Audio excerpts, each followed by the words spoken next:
What YouTube? Yu-Gi-Oh vendor here, coming with a deck profile on Tearlaments. I've been trying it out, testing it out. It's been working pretty well. It's just fun as the format's ending and we're beginning a new one. This deck got some strong matchups against the next decks for the next format, especially because we don't know what they're going to hit on the ban list. Obviously, this deck won't get affected that much. Other than that, it's fun. The hardest part about this deck, sometimes you don't really know how your boards are going to end because you got to mill certain things, send certain things. The biggest thing to me is the timings are a little different. Back then, you can mill more. You had more cards in hand that can do more.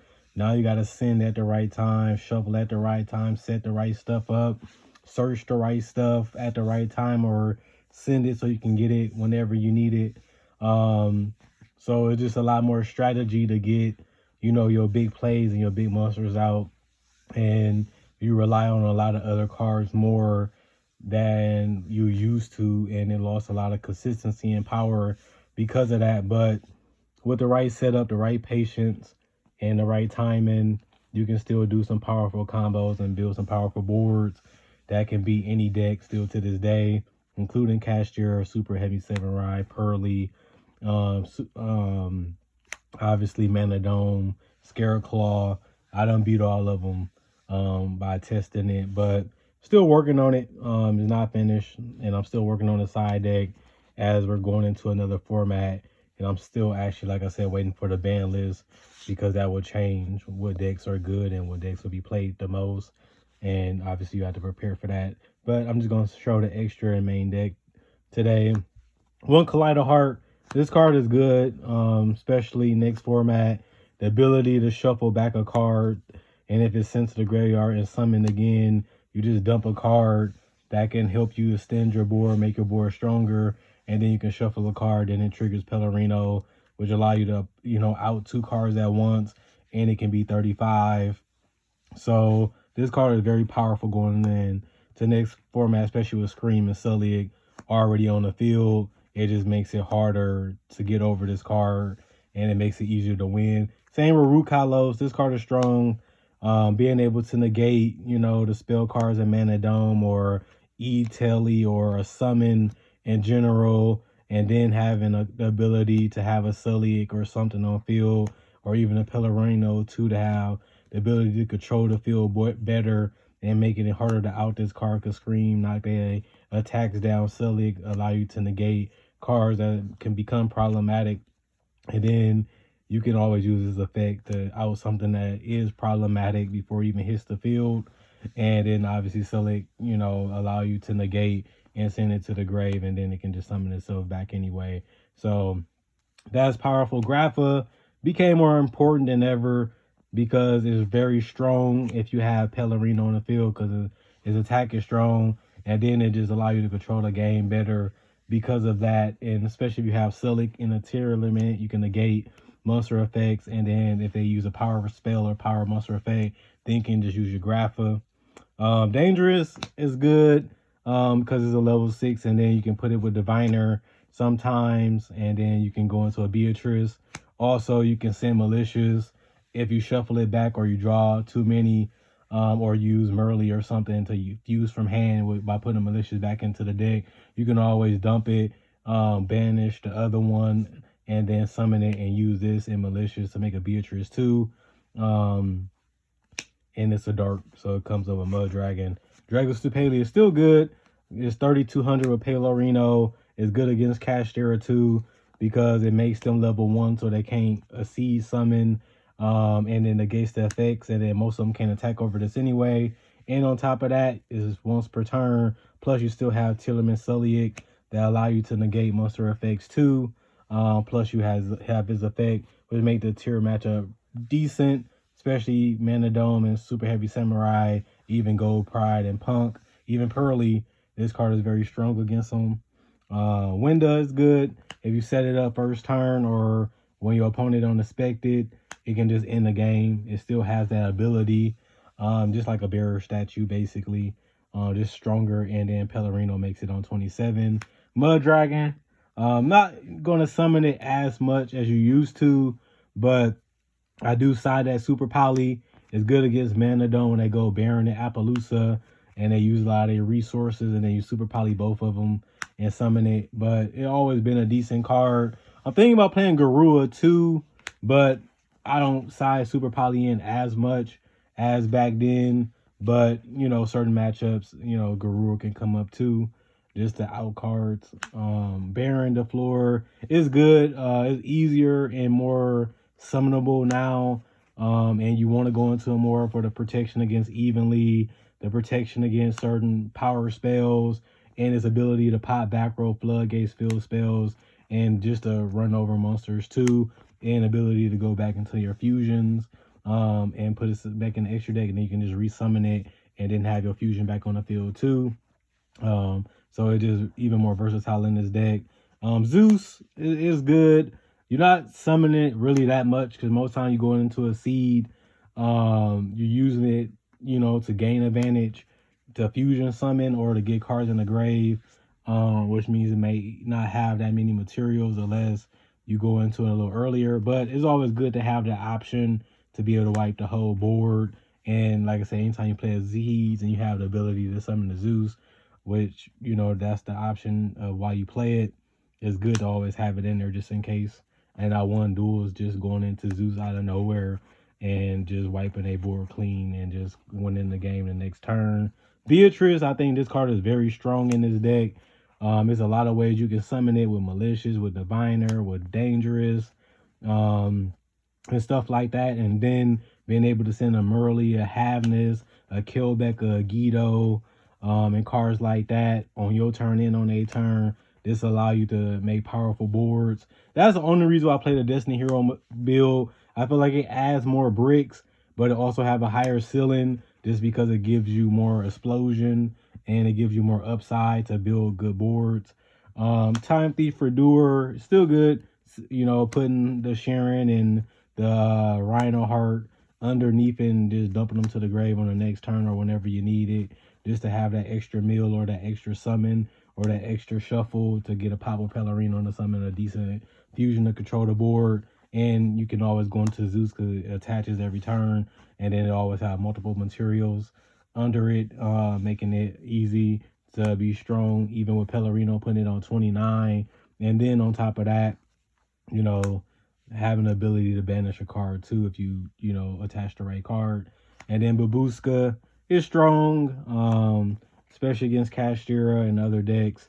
It's a pretty good card, so I still play it for the times that it come up. Sprite Sprint is good, you know, just like a Beatrice, but sometimes they negate this, they imperm this, you know, they ash that, Valor this, and then you still want to take a chance to, you know, get some cards in the grave or get a fusion off. Sprint helps you send a particular monster that can do that. That's why it's still good.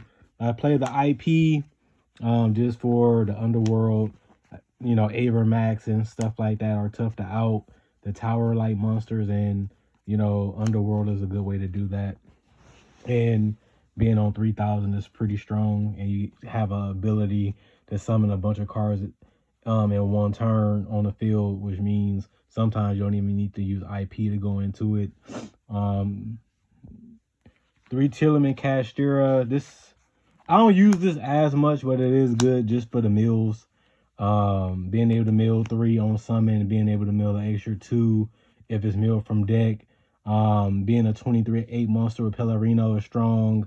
I think this card really helped the deck have extra mills and a little bit more power. And like I said, 28 monster with Pellerino helps you go for game, and it's level 7, so it comes up with Destrudo. 2 Rhino Heart. It's good to be able to dump Tearlaments at the right time. It's good that it can summon itself, so you can go into Babushka, Redoer, Zeus. It's good because of that. It's a Tearlament name. It allows you to go into Kaleido Heart. It's on 2000 as a level 4 monster with Pellerino. It's just a pretty decent card. Not as good as it used to be, but its mills are still, you know, comes up to where they can make powerful boards, and is also good for Pellerino too to get the pop. Sheeran, this is my favorite one. You have so many bricky cards, so many cards that's powerful in the graveyard. To be able to summon this and get extra mills, to be able to summon this and get a fusion, to be able to summon this and be able to normal summon like a diviner or a rhino heart and still be able to mill more or send more and make a powerful board, is on 23 with Pellerino as a level 4 monster. That's strong too. It just does so much for the deck and is powerful. Having this is always good to search because it sets up your graveyard and is on 21 with Pellerino, and you know, confuse and also mill more if it's milled.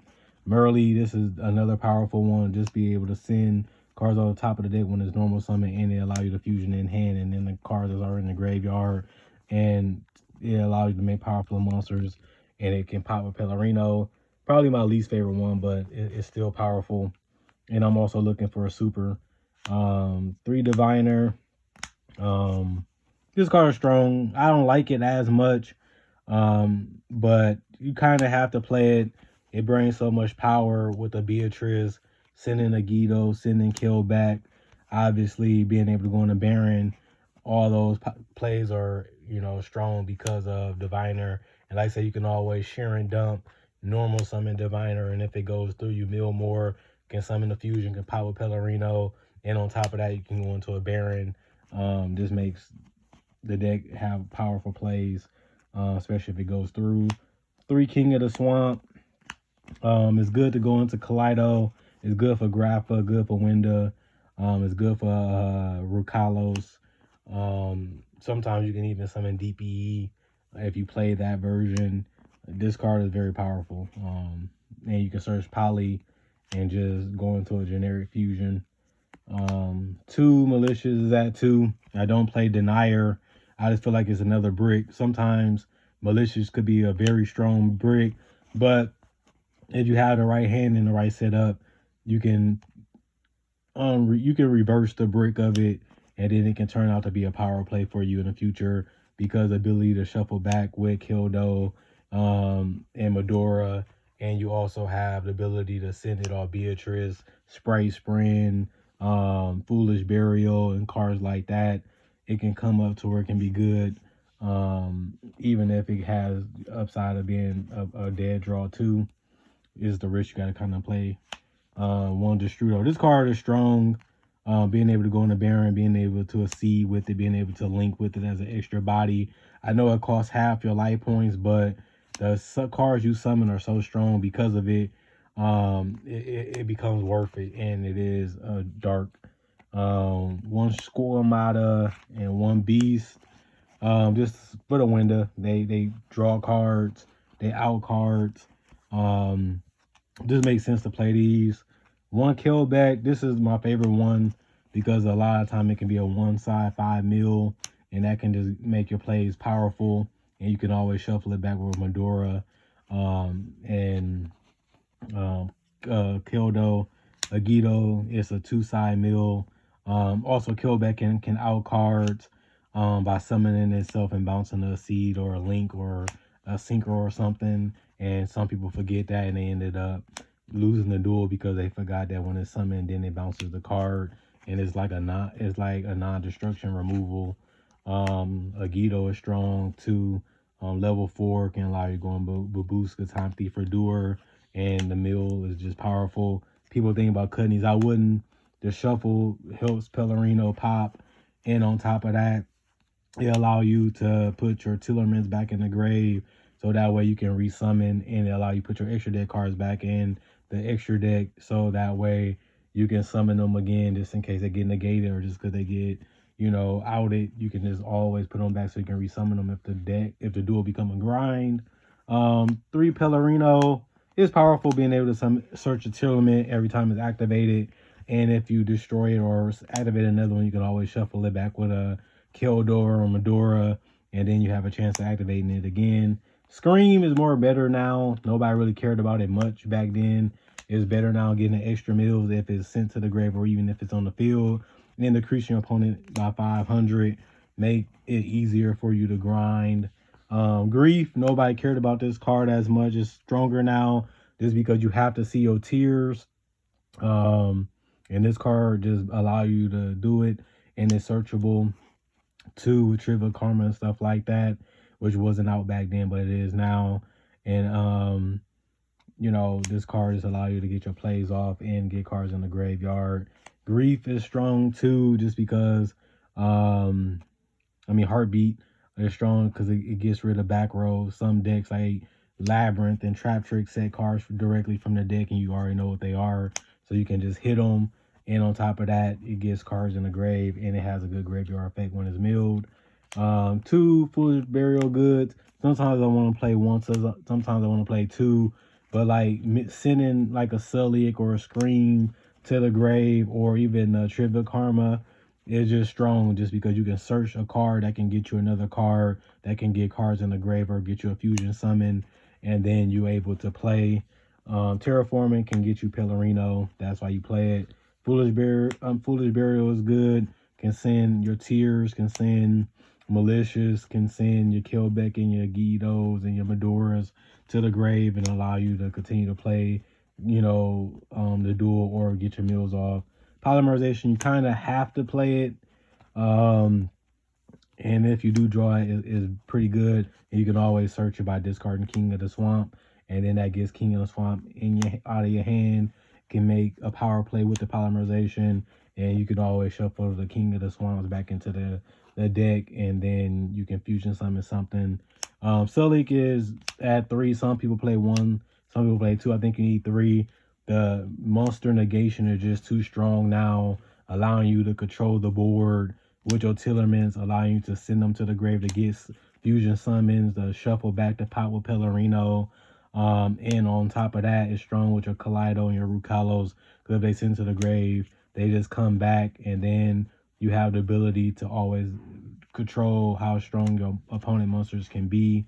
And if they come out, you can just negate the effects and still out cards. And you can always send your Kaleido to the graveyard, summon it back, dump a card, shuffle a card, pop with Pellerino, and possibly summon a strong fusion. And if it's mill, you can search too, making it a card that you want to send off Foolish Burial Goods and mill, so that way you can get advantage for other cards. Crime is good too. If you get Dark Ruler, you can obviously just negate it and then keep all your power for fusions and synchros and the C's on the field.